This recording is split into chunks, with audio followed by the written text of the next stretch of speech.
Our gospel text of today is taken from the last chapter in the Gospel of Luke, chapter 24, verses 35 to 48, and is a scene immediately after the two disciples who had gone to Emmaus have returned to Jerusalem and have told the disciples their experience. Their experience is listened to, but then the other disciples also tell them of how the Lord has appeared to them. And the second scene is when the Lord comes right into their midst in Jerusalem. Even as they are discussing about him, the Lord makes himself present, the Lord makes himself known, and the gift which the Lord gives to his disciples is the gift of peace. The English word P-E-A-C-E is spelt or pronounced the same as P-I-E-C-E. And so therefore, when we pronounce the word peace, we need to ask ourselves what we mean. Do we mean P-E-A-C-E or P-I-E-C-E? Because P-I-E-C-E is the opposite of P-E-A-C-E. P-E-A-C-E stands for wholeness, stands for completeness, and P-I-E-C-E stands for separation. So when the Lord wishes or gives his disciples, he is not gifting them P-I-E-C-E, but he is gifting them shalom, which is P-E-A-C-E, that is wholeness, completeness in every single aspect of their lives. And the disciples are overjoyed.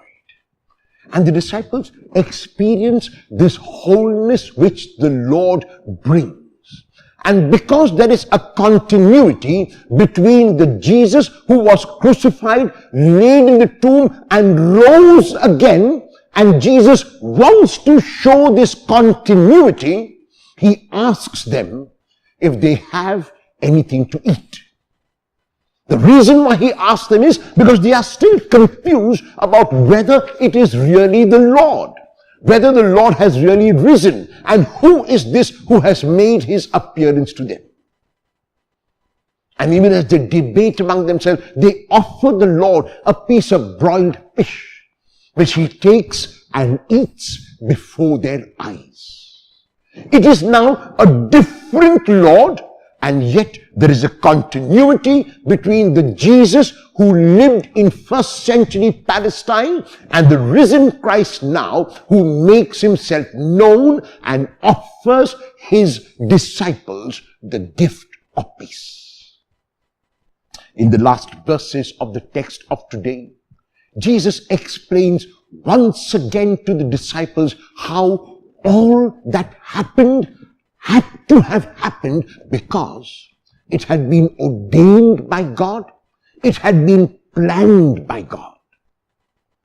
The reason why he does this is to offer hope once again to the disciples, to offer this hope that they must realize that in every single situation, even when they cannot see and experience the presence of God as tangibly as they would want to, God is still present. God is still in control. In Gethsemane, it seemed that God was absent from the presence of Jesus. In Gethsemane, it seemed that God did not control what was happening. In Gethsemane, it seemed that the Lord was left to manage on his own, but that was not true. Jesus experienced the presence of his Father through the Father's silence even in Gethsemane, and that is why he could dare to go to the cross. That is why he could ask his Father to forgive his oppressors because they did not know what they were doing. Not only was Jesus able to forgive them, he found an excuse for them that they were ignorant of what they were doing. And so the Lord once again educates his disciples the Lord once again trains his disciples about this fact in their own lives, namely that God is always present, because in Jesus, God is Emmanuel, God with us. And God is not only present, but God is also a God of the present and the God of the now. And at the end of this text, the Lord tells his disciples, or gives them a commission: you are witnesses to this.